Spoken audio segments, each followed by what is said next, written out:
Welcome to Start Before You're Ready, the podcast that proves that you don't need to wait for the perfect moment to begin your journey towards better health and happiness. I'm your host, Kelly Young. Remember, the first step is often the hardest, but it's always worth taking. Hey guys, it's Kelly, and I am back with another episode of Start Before You're Ready. Today, my guest is Yvette Salva.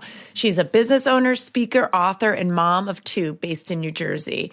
Yvette owns a personal training studio where she works with women over 40, helping them build strength, confidence, and consistency in their lives. She's the author of Booze, Blow, and Pancakes, where she shares her recovery journey from addiction to drugs and alcohol to living a life of purpose. I am so excited to welcome Yvette to the Start Before You're Ready podcast. I met Yvette through the Todd Durkin Mastermind. In fact, we were just reminiscing about a picture that we have because in 2024, Yvette was named the Todd Durkin Mastermind Impact Player of the Year. And that same year, I received an award as well. So we have a fun picture of us that we will share. Her story's amazing. We have so much to talk about. I'm going to let Yvette introduce herself to the Start Before You're Ready community. Start before you're ready. Isn't that so funny? I think that's a God wink because look what's sitting on my desk. Oh, the secret to getting ahead is getting started. That's a great sign. My name's Yvette Salva, and I thank you so much, Kelly, for having me on. And I'm excited to talk about whatever you want to talk about. Let's shoot the breeze. We'll start with the book. I wrote a book, Booze, Blow, and Pancakes, and everyone's like, what's the pancakes, Yvette? Everyone understands alcohol, cocaine. Pancakes is food. And if you have a lot of women, which I think you do on this podcast and in your community, they will understand the addiction of food. Especially now, I'm seeing it more so than ever with the injection. People are getting those eating disorder tendencies back because they can't stop losing weight or they can't stop injecting themselves. And like, I am seeing something I've never seen before. And there are so many great benefits to so many things. But food, scale, exercise, all of it can be an addiction. So my thing was I was bulimic and pancakes was the easiest thing that came up, which is sad, sticking my head in a toilet bowl. But I did that for 35 years. Okay, let's go back to that. Let's go back to, because your addiction started with food. It started with food. I was anorexic at the age of 14. 14. So I moved to America. I'm Spanish. I moved from Spain to here in 7th grade, and it was the culture shock of my life, Kelly Young. Like, I remember walking into the cafeteria. So I went to a boarding school in Europe, in Spain, and I had my same boarding school uniform on. And all the girls were Sergio Valente and blue eyeshadow and feather back hair. And I had like this, this bumblebee shirt, I'll never forget. And this skirt with like these suspenders and like saddle shoes. And I walked into that cafeteria like, oh my God. Like, when your heart sinks. And that is how I felt my whole life. Like, where do I belong? Does anyone like me? Am I even lovable? Because also when I moved here, everybody was like the Heather Locklear, and I'm Spanish and black, and I got big lips. I got made fun of for all these things that everyone's doing now. All the things we want. I was just thinking that we want to be. Drake and Beyonce are winning, okay? And everyone wants the lips, but at that time I was, and lips and all these different things, Oreo. And so I always felt like that, what is it, that square in the peg hole? Like, I just never felt like I fit in, always my whole life. And food, drugs, and alcohol numbed me. Okay, so 7th grade, you started with the eating, you started with not bulimia, because I know I read your book. You didn't start with bulimia. You started with not eating. Not eating, but that shit can only last for so long. Yeah. You get hungry. The monster's coming out sooner or later. Yeah. So was it 7th grade that you started with anorexia? It started around 8th grade, and I started running. Was my thing, so it was like 5 miles and 6 miles. Then I 5-6 miles, and then I go to this gym and sit in the sauna. Then I got a job at the gym, and then I started teaching fitness classes. And then I was like, I have arrived, the grapevine with the clap. I am good at this, and I am burning calories. And then it was like Diet Coke, power bars, smoking, the 80s, And it continued from that. And then as I got older and I went to college and I was really introduced to alcohol because my parents were very strict from another country. I wasn't allowed to go out. Then it was like, I went to UMass and I was like, no parents, no guidance, like all hell went loose. And that was the beginning. How much do you want to talk more about that? Well, I'll tell you this. Drinking is very subtle. It's slowly like you do it on the weekends. Like I'm not a big drinker, but when I drink, sometimes I don't stop. Like the signs of blacking out. I had a terrible incident happen to me in a frat house, but I put myself there. And then after I graduated, I went into sales. And sales is a lot of like taking people out to dinner, drinking. I lost my job in sales. And then I met this guy at the gym who said, why don't you come to this go-go bar and be a shot girl? And I was like, what's a go-go bar? Like, I didn't even understand. But I was like, all I know is I got no job and I got no money. Right. So then I went to the go-go bar. I started bartending and somebody said, have a line. And I said, this is great. I need to like marry Pablo Escobar. I need to have this every day of my life. And I searched that high until I blew a hole in my nose. Then cocaine was over and alcohol went off the rails. So then I'm drinking and I'm throwing up. I went to several rehabs. But this is what I want to tell anybody, especially for a lot of women our age who have kids now that are struggling with addiction. There is nothing you can do to anyone to change them unless they are truly, really, really willing. I went to 9 rehabs and I never, ever considered actually stopping. But I wanted to get my dad off my back, my mom off my back, work. But in my heart, I knew I was going to go back out. Wow. It wasn't until there was no more life jackets left, no more friends, no more family, no more money, like homeless, eating in my car with a crock pot, this Trans Am, I'll never forget it. That I was like, you know what? Like I'm going to die. And then I think you get willing as the pain goes up, the willingness goes up. And then I got sober. I have 23 years sober. Incredible, Yvette. Incredible. Okay. So you're going to see her and do that math. You're going to say 23 plus 35. That doesn't make any sense because there's no way this girl's 57 and that math doesn't work anyway. But that's, okay, my biggest question, and this is after I read your book, how do you look so good? How did you put your body through so much trauma and look the way you do now? The bulimia. So I quit drinking, right? Then I got pregnant and I was bulimic. So I went to rehab with these 18-year-old girls that were anorexic and bulimic. And I was 35 and I was like, do you guys want to be me? Like I have a baby inside of me and I can't stop throwing up. Oh, wow. Myself. Yeah. And I tried to stop throwing up. After I had the baby, I stopped for a while. I never, ever could get 90 days without throwing up. And then one day, my family's out. This was be my time. Like there's always that witching hour when no one's around. Ate pancakes. And I'm on I'll never forget the bathroom floor. I could cry because I like couldn't swallow. And it was like a razor blade and there was blood coming out of my mouth and I couldn't swallow. And I'm like, I'm dying right now. I'm dying. 35 years of doing this and I'm dying. Nobody's here. And I said to my husband, I really need to get help. And I went to Tony Robbins' Unleash the Power Within a week later and I never threw up again. Oh my God. That's not in the book. No, he did this hypnosis on me, Kelly. And he was like, imagine if what you're doing in 10 years, in 15 years, in 20 years.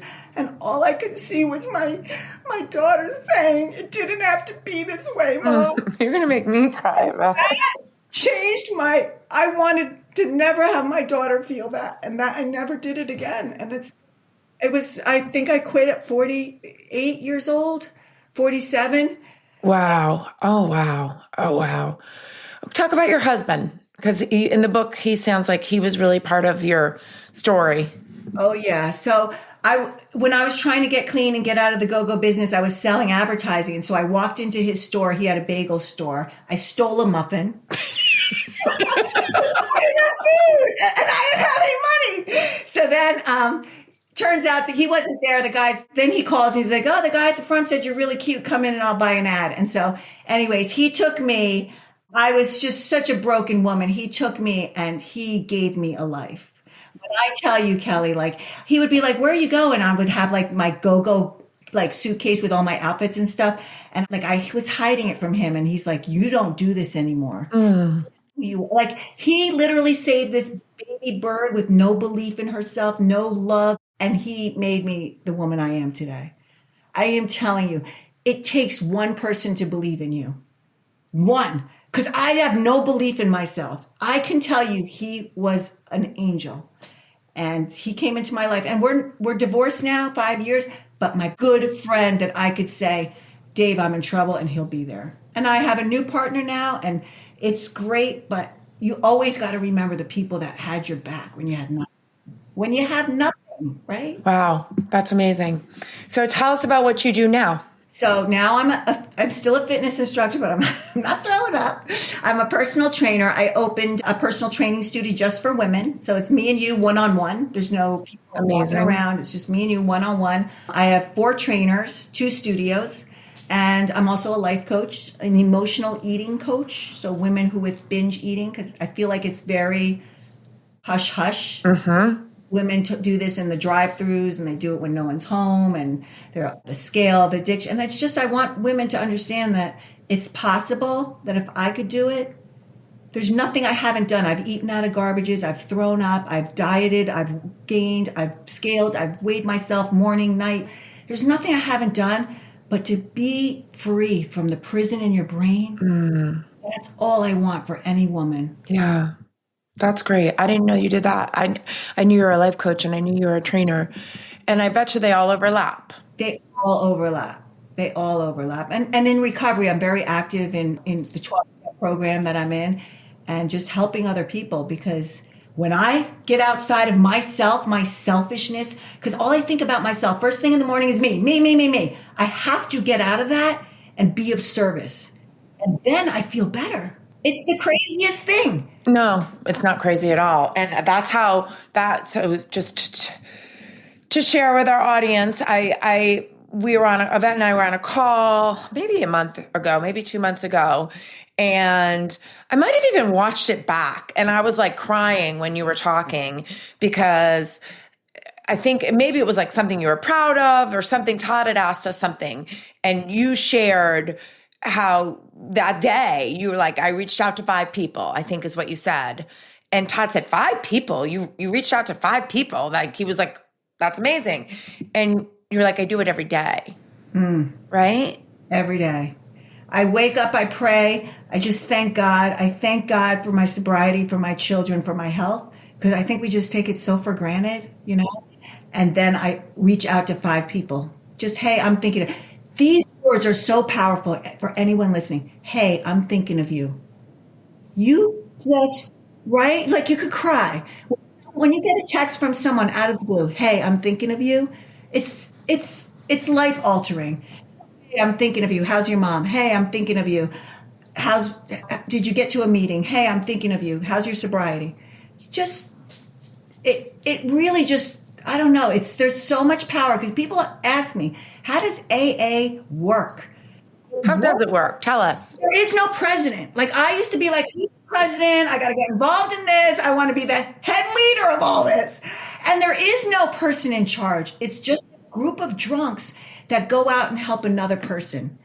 So if you have 3 days sober and I'm coming in brand new, I'm new, you're gonna help me because you have something that I want. So it doesn't matter if you have 3 years, 30 years, 3 days. It's just about passing the baton to the next person and to let them know they're not alone. That's incredible. So how often do you go to meetings? I go to 3 meetings a week. That's a necessity. And working out is a necessity because fitness truly saved my life. Because fitness before was for the vanity and the 6-pack, but fitness now for me is about my mental health. Like I used to take a bunch of antidepressants, a bunch of pills, all this to try and up, down, up. And now I know I can just move my body. It's not going to be as quick as a 2-second or something, but I move my body and I feel better. And don't we all just want to feel better? Yeah. Regardless of your age or your weight or anything, I just want to feel better in my own skin. And that happens with self-esteemable acts. I love that. So helping other people is obviously part of your recovery and part of how you're able to function. How can you I'm just curious personally about the transition from, well, being a bulimic and being a fitness instructor at the same time. Like, how did that work? Oh my God. I am the queen of bullshit. You know what I'm saying? I'll sell the ice to the Eskimo.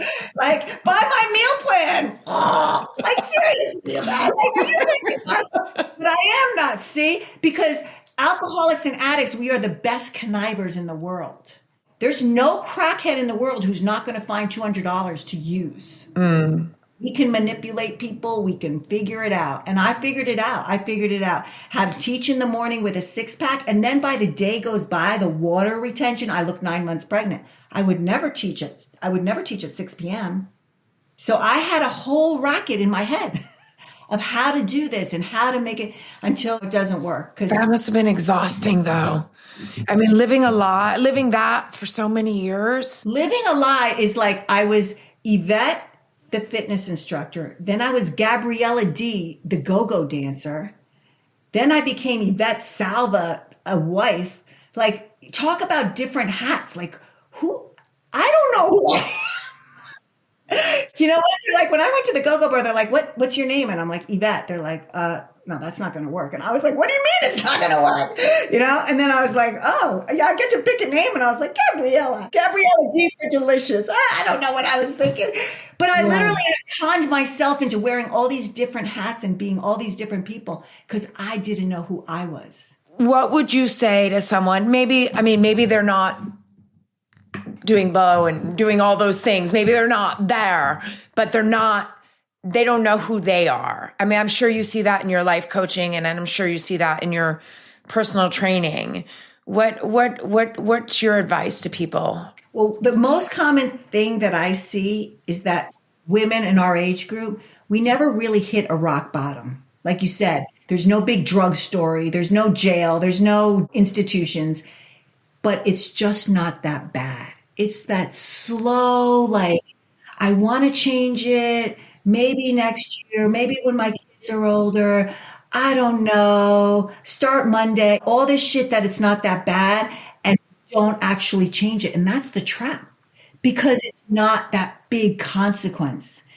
For example, I took a life coaching course, and through that course, I realized like me and my husband are great friends, but we're roommates.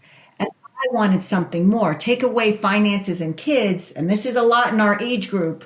You got no more Johnny's practice and no more family birthday parties, and you're with each other and nothing else. We didn't have anything. We weren't compatible. I thought about this for years. My kids, I got to wait till they go to college. Like, it's the awareness.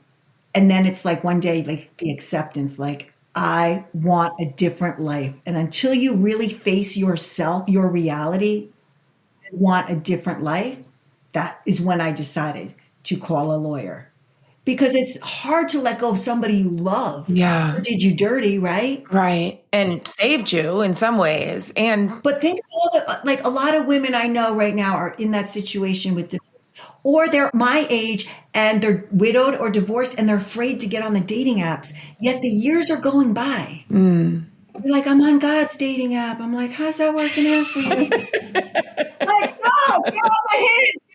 Get on the Bumble. This is the world we live in. I don't like to take pictures of myself. This is what we got to do. We got to get you an app. But it's hard because then you put rejection and fear and being uncomfortable, right? And when we're uncomfortable, that's when growth happens. When I divorced my husband, 22 years we were together. Well, I was like, I've never went out because I never went out near alcohol. He's in the bagel business. So we'd both wake up. He'd wake up at 3. I'd wake up at 3:30 because I'm in the fitness. And so I was like, oh my God, my kid's in college. What am I doing with myself? And I got on an app because I know I don't want to be alone. But I also knew I wanted someone who's sober. I wanted somebody who works out. I want somebody who has the same interest in me. And I'm telling women that it's possible. Yeah. I think that's really good. I think that is it is more common. I mean, I know There's a whole thing called gray divorce. Obviously, you don't look like you're gray divorce. People getting divorced in their 50s after being married for 20, 25 years. Very, very common, actually. I think the pandemic had something to do with it. But yeah, I think this is probably the first time in your life. And is that when you wrote the book? When did the life coaching book, all that happen? Impact Player of the Year. How did that all happen? What was that? So I was training somebody and she's like, Yvette, you should write a book. And I was like, booze, blowing, pancakes. I don't know. I just came to my head. You had the name. I had the name. And then I was always involved in Todd in some way. And he asked one day, like, what are your goals? Like, I said, I would really love to write a book one day. Like, yeah. And I got the title because I was so proud of the title. I would tell everybody. And we'd be at random conferences and he'd be like, and my friend Yvette's book, Booze, Blow, and Pancakes, who doesn't want to read that? And I'd be like, yeah. I'm like, dude, you're putting pressure on me. So then I reached out to Kelly and that's how it happened. And it's just like one of those things in the back of your head, like that whisper. Like, I don't know, Kelly, like I know you've had some changes and stuff, but do you feel like your whisper is ever wrong? Never. Like about a person, a job? No. Right? Every woman, like I know so many people battling with, should I leave? Should I break up this whatever partnership? Should I leave my job for 20 years in corporate? Like, but they hate it. And they know in their heart they're just punching in. Yeah. And I think that's a lot of people. And I just know when your whisper is there, listen to it. It gets louder. Yeah. It gets louder. Yeah. And God shows you the truth of things, and that's what happened. I got this whisper and I said, like, I can't not do it. If you could do all that you did through those years, through those decades, you can write a book. But listen, I wrote a book through audio in my phone. I just said, chapter 1, secrets make you sick. But I just talk like I talk, and I'm not swearing a lot on this podcast, but I'm a big F-bomber. And I was like, Kelly, am I allowed to just talk like that? She's like, talk the way you want. And I wrote this book, and I have never checked how many copies I've sold. I don't know if I've made money off of what I invested in it. It's not, I don't care. If one person reads it and it says, you know what, like, that's all that matters to me, is that I knew I had a whisper to write my story because it might help someone, and that's it. I'm not a business entrepreneur, I'm not that person. But any woman who's listening to this who might have a whisper like, I'm 56, maybe I could teach aerobics, or maybe I could become a personal trainer. You can. Like, you can. I don't look like a personal trainer. There's all kinds of bodies. We need all kinds of bodies in the fitness world. That's what I always tell myself. And a lot of things don't work out, and it's okay. But I always tell myself, if something comes in my head more than once, and I can't, it comes to me, I'm like, I'm supposed to be doing this. I got to do this. What is the one thing that's come to you and that you did and you go, I can't believe that worked. Like, that was so astronomical out there, and it worked out. Yeah. I love that question. Are you interviewing me now? What's happening? I'm going to answer it because it's very clear to me, because I'm looking at the spot that I was when it came to me, and I was listening to a podcast. I'm a podcast junkie. I love podcasts. And it was this girl talking about ways that I'm like you, I'm not driven by money. I'm driven by helping people. That just lights me up. Like, same, everything that you said, same. Like, that's just what wires me. And she was talking about this, like, health coaching for men, and it was $2,000, and it was all these $2,000 a month, and it was all these executives, and she was helping them do. I'm like, I'm literally walking. I'm like, I could do that. I won't charge $2,000. I can help men. Like, I was like, I can do that. And like, I literally came home. I'm going to cry. I came home, and there was on Facebook, my friend Tanya, who was on a previous episode, and her husband, Darren, there was a news piece about them because their son was dying, and they were gifting their birthdays to their son. And I was like, I'm going to start a program for men, and I'm going to donate all the money to I didn't donate all the money, but that was like in my head. Like, I'm supposed to be doing this. It's connected to Alex. He's a young boy, 25 years old, died of testicular cancer. So yes. And it's 5 years. I just celebrated a 5-year anniversary. And it's a great program. And I'm so proud of it. I won a scholarship from Endless Ropes for it. And that's not none of it why I do it. Why I do it is when I drive by Starbucks afterwards and there's a bunch of men sitting around and having coffee and talking. That's why I do it, because they need that. They need more than just their job and taking care of their family and taking care of everybody. They need connection. They're also working on their health. Like, I was just texting with one of my guys today who had a heart attack and he's back. And all the guys now like, oh, go to Harry for information on getting the calcium screen. And so it's more than just the workouts together. They're all helping each other. So yeah. I mean, it's true. And some people, it's interesting because I think we're similar. Some people act. I mean, it can work against you in some parts of your life. Probably it has for me too. But some people don't. They sit in. Now I want you to talk about your keynote, because this is where we're there right now. So talk about your keynote. So my keynote is Make Shift Happen. And it's just about, if you want to change your life, there's going to be 3 steps that we all go through. There's no wishy-washy, foo-foo-fa-fa. These are 3 definite steps. And when I talk about the steps, I keep it very simple in layman's terms. AAA, awareness, acceptance, and action. And you can apply it to your marriage, to your partnership, to your business, to your finances, to your health. Any change you want to make starts with first. I think I have a problem.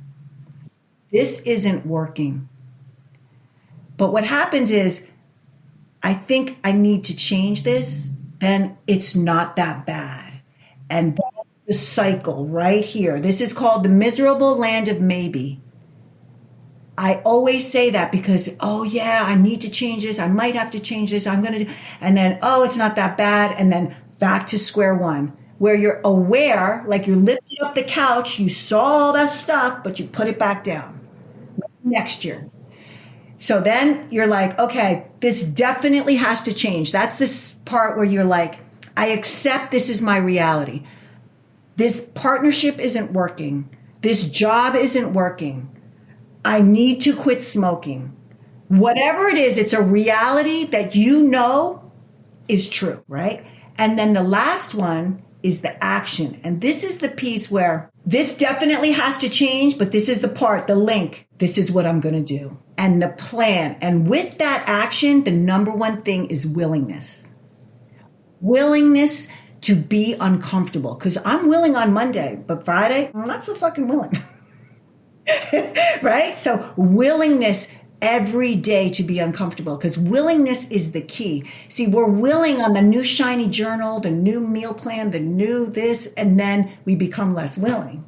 Right? Even in alcoholism, you see all the time, they get 10 years sober, they go out because they got their 2-car garage, they got 2 kids, they got a wife, they got their job back. They got complacent, they stopped going to meetings, they thought they could go to AC, Atlantic City, and go to a casino or whatever. They just pick up. Because they were like, that was a long time ago. So it's the action piece for me is 3 things. You need a plan and you need accountability. You need another person who's going to call you out on your bullshit. Because you know what? We can't see we need someone who can observe our thoughts and tell us, yeah, that's not going to work. Because our best thinking got us here. Right? So I need someone to say, you know what, Yvette, I don't think so. I think you really need to go to a meeting today because you said you would. It's on the plan and you make it happen. Right? So someone who's going to call me out. And then the third thing is a routine so that it's part of your life. If it's not part of your life, like a lot of people will go to 12-step programs at the beginning, they get out of rehab, but they don't get connected. They don't get connected. If you're not connected with other people and you just come late, leave early, whatever, it's not going to work, right? Just like people in the mastermind, if you're just going to be around the mastermind, you're going to pay money and not show up and not be part. It's a waste. In my story, it's hell to happiness. That was actually going to be the title of it, but that's so extreme, right? The hell to happiness. So the Make Shift Happen is what I thought was more appropriate because you think about it, like I was literally like, what should be the name of this? Hell to Happiness is too crazy. My story is just too nuts. And then I was like writing something out and I put shit. And then I said, oh my God, not shit, maybe shift. And then it was all lowercase. And then I was like, capital F, capital F. You have to take action to make the lower, and I was like, make shift happen. Because if you don't press that shift key, it's not going capital. And that's when it hit me. You actually have to lift up your finger and press to make it happen. I love that. Right? So that's kind of how it came about from a keyboard. As a life coach, what do you feel like is your superpower with that? What makes you a good life coach? I think my compassion, like I want every woman to feel seen and heard. I always tell two things to my women. You matter. You can do hard things. It's scary, but me and you are going to work on it together. I will not let you quit. Someone didn't let me quit. And I think people love to start coaching, but then when I try to keep them accountable, then they ghost me. But then they know, listen, you can keep ghosting me. I'm still going to reach out. And when you're ready, I'm here. It's not like this pressure thing. And you got to meet people where they're at. So that's truly what I want to do. And I feel like so many women our age don't feel seen. They're trying to chase youth or trying to chase skinny or they're still empty inside. Yeah. Yeah, I'm just smiling because before we started the recording, I was telling Yvette that she should read this book called Be Seen.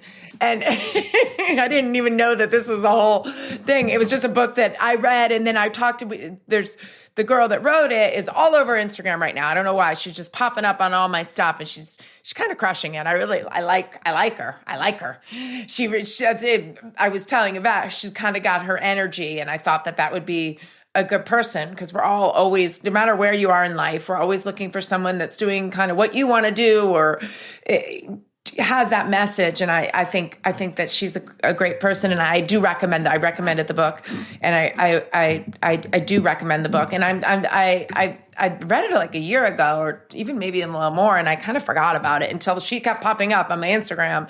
And now I'm like, oh yeah, that was a really good book. So good. There's another book that's by Shonda Rhimes. It's called The Year of Saying Yes. I love that book. Where she said yes to everything because she was a lot like me and never went like, I don't go out. Like I am sweats, bun, makeup, like off everything, glasses by 4 p.m. The world is shut down. And The Year of Saying Yes. And I'm like, I need to open up. Like we're not here forever. Like no one's getting out of here alive. We need to live today because tomorrow's not promised. So once a month I try and do something. I don't want to ever do it, but I say yes. And then I come back and I'm like, you know what? I'm glad I went. I'm actually freaking out right now. We are like this. You need to go look on my Instagram story right now. You're actually freaking me out. You don't have to look, but so my husband had hip surgery today and I'm driving home and he's sleeping and I'm driving on the Beltway. I don't love the Beltway. He put his car in the GPS, so his phone, so I couldn't like listen to anything. I'm like, I'm just going to like listen to my earphones even when I'm driving, even though I shouldn't do that. And I was like, I just need something. I love podcasts, but there's certain things I want when I just want light. And what I chose was the Rachel Hollis podcast, which I love. Her book was a huge inspiration for me. Girl, Wash Your Face was one of my favorite books. And I'm like, I want to write a book like this because this is the message that I want people to hear. And the name of the podcast is 7 Surprising Ways to Make Friends as an Adult, Even If You Feel Awkward. It's very recent. I think it just came out yesterday. It's episode 942. I highly recommend this podcast and exactly what you just said. Well, she starts off talking about fashion and dressing and this whole thing. And I just came back from an experience where I was like really unsure about myself, about how I was going to show up. And then I was like, you know what? I'm just going to wear something I like. Because if I like it, I'll look good in it. And literally that was like her first thing. I'm like, I'm not going to try to look like the other bankers' wives. I'm going to look like Kelly. Like, I don't care. Like, I will look good if I look like me, if I feel like me. So that was like her whole first 20 minutes of the podcast. And then there's lots of other parts, but the other thing is it was about getting out, joining groups. That's why I put it on. Amy, one of my nutrition coaches, is starting a small group about making salads. Like, that's kind of funny. A small group nutrition coaching accountability program about making salads. But Rachel in this podcast said, do something really specific. Don't just go to like, it's not just like your friends from church or your mom friends. It's like, go to a gardening club that wants to grow a certain rose. It's like the more specific, those are going to be your people. So it's just really, it's so spot on. I don't know why I love this happening today. You know why? Because maybe there's something saying inside of you that maybe I need to expand outside of work, fitness. Like me and you, we're so alike, right? Kids and fitness and work and family. But like, I don't even know what I like to do outside of that. I'm fired up about recovery and all these things, but like, I've never gone to a painting class or I don't go to museums. Like, oh, what am I doing with that? Like, I read Atomic Habits and go to the gym. This is my life. Oh, fucking boring. But like, there's so much to do in life. I'm going to Puerto Rico for the first time with my 2 kids and my boyfriend. And it's like the first time we've ever all gone together. And I'm like, it's so out of my realm to just, I only go on vacation if it's for a conference. Like I'm going to, but I never go on vacation just to like, I don't know, no alarm, no class. That's wild to me. You need to do one of those hikes, like rainforest. No, that's not, okay, forget it. I was scared to death. It was actually really scary, but it's one of the coolest things we've ever done. It was amazing. Yeah. I loved I've been to Puerto Rico. It's definitely like one of my favorite, if not one of my favorite vacations. I absolutely love. You know why I loved it there? Because, well, I loved it because you're not leaving the country, but it feels more like you're in another country than other places. And the food is authentic and the people are authentic and everybody is so nice and they love their country or they love their area. I absolutely loved it there. It was beautiful. I like when you can go like to their downtown and it's their downtown that people that live in Puerto Rico also go to. Like our driver, we were driving by, he's like, that's my house. I'm like, I love that. Like everything's together. It's not like if you go to an island, sometimes it's like very separate and it felt more cohesive. So I love that you're going to Puerto Rico and I hear you about having habits or having hobbies. My kids actually said that to me over the pandemic because they started playing golf. All my boys started playing golf every day. Like, Mom, what's your hobby? Reading? They were like making fun of me. But here's my defense, and you might be able to do this too. First of all, creating workouts is for me, it's very creative. Like that, I feel very creative when I'm coming up with a workout. And I don't know if you cook. Do you cook? I do, but not the same for things. But even so, I don't know. It's like, you don't have to like make up some random hobby as I guess because I'm very practical. I'm not going to start doing something that doesn't produce something that I actually want, right? Maybe like photography or something, or even like social media as a hobby. Like it is. I love creating content. I love doing like funny comedy skits. But you know what? If there was one thing that I would say, like if I could do once a week, I would love to do like a Zumba class or an old 80s step aerobics. 100%. Like, like what that doesn't like, I would really have to take the time out. I have a 12-year-old, like how's this going to work with soccer? But I would love to do that. It's in the contemplation, right? You're thinking about it. Awareness. Now it's in awareness and now action. Pop up. Just do it once. Pop up for all your people and just say, you don't even, first of all, if you want to do step, I just did a step class at a conference. I love step, by the way. I just did a step class at a conference and I didn't use a step because, those conferences, you're on those cement floors and I'm like, my knees are going to hate me if I do one more bit of fitness today. So I just did like the whole thing on the floor. I'm like, this works beautifully. And I got a great workout. The music was it was a little bit faster. So it totally worked. So you could do that with your people. Pop up in the park, step in the park. But you know what I want to do? I don't want to do it with my people. I want to put myself in an uncomfortable situation where I'm not the leader and I don't know what's going to be the 8 count. Are we doing? Oh, you want to go take it? Yeah, like Kathy Friedrich. That was one fun thing I did. I went to Kathy's fitness gym. I didn't know all these Cathletes. They're all like a big tribe. And I took her step aerobics. Oh my God. I was like, you're my inspiration. Yeah, that was a fun thing. That is amazing. She's right in Jersey. Is she close to you? She's like an hour away, but it was like so wild. The people our age that just flocked to her, and she's sidestep, repeater, and over and under. And I'm like, I loved it. So good. That's what I need more of. Adventure. You know how Todd does this, the wheel thing? That I need adventure. If you ever want to put yourself in a uncomfortable, it won't be uncomfortable because my people are so nice, but we would love for you to come visit us here in Virginia. We're not that far. Not that far. It's not that far. You never know. Come down, you could take a step class with people you don't know. Do you do it? Do you still teach step? Yes, actually, that's what I have this afternoon. Like, what are the chances? You might be the only one alive still doing this shit. Stop. I love step. I love it, but nobody does it. It's back. Watch out, girl. It's back. I went to three workshops at SCW with a same old. It's back. It's back. People like it. It's very athletic. Do you remember like Kelly Roberts? Oh yeah. I don't remember, but I remember SCW, and she was like a step aerobics, and Alex McLean. Do you remember? You know who's a big step guy is Bobby Kelly. That's he how is? Yeah, he said that's, if you listen to his podcast, that's how his whole story started in fitness.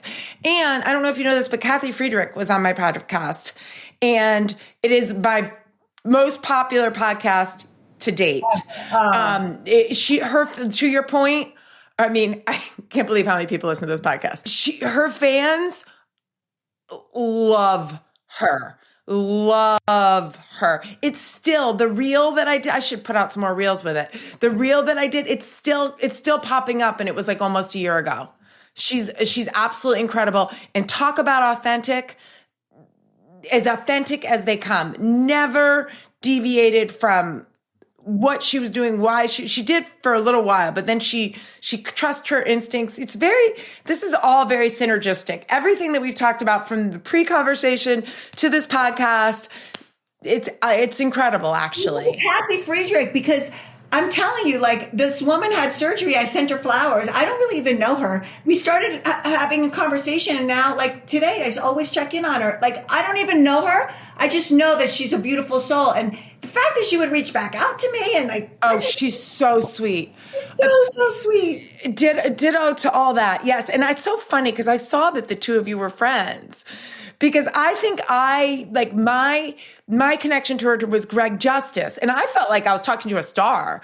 When she wrote a comment on one of my Instagram, I was like, oh my God, are you kidding me right now? And then I reached out to her about something else. It was during the pandemic. I was trying to get equipment. And she wrote me like a book back. I was like, oh, she is the kindest, most generous, thoughtful. That's just so funny that she came up in this conversation. We'll have to tag her and tell her. I love that. Record this little section and send it to her. I love that. Okay. Well, I know you told me people don't listen to podcasts for more than 45 minutes. So I have one more, which you're right. You're absolutely right. I love that you said that because you're totally right. And today is just not what it was before. People don't even read. They're like 3 seconds. I know. That's why I stopped spending so much time working on my writing. I'm like, nobody's going to read this. I would painfully sit there and rewrite. I'm like, nobody's going to read this. Okay. Give us your best example of a time when you started before you were ready. When I opened my gym, I wasn't ready. What happened was I was teaching kickboxing at LA Fitness, and I had like 60 people. You had to sign in to get into my class. And I said to them, listen, I just want to raise. Like, my class, I'm getting paid the same as Carmen over here, who's got 2 people in Zumba. It's not freaking fair. So they gave me a 50-cent raise. It would have been 50 cents, 25 maybe. 50 cents, Kelly Young. And I said, I'm out of here. And then I took my people and I went to a dance studio and I did kickboxing there. And I charged $20 per person, and I was making $25 for the class at the other place. and I was making really good money. And then I was like, you know what? I want to do personal training, but I don't have a gym. So then my basement, I redid it and made it a gym.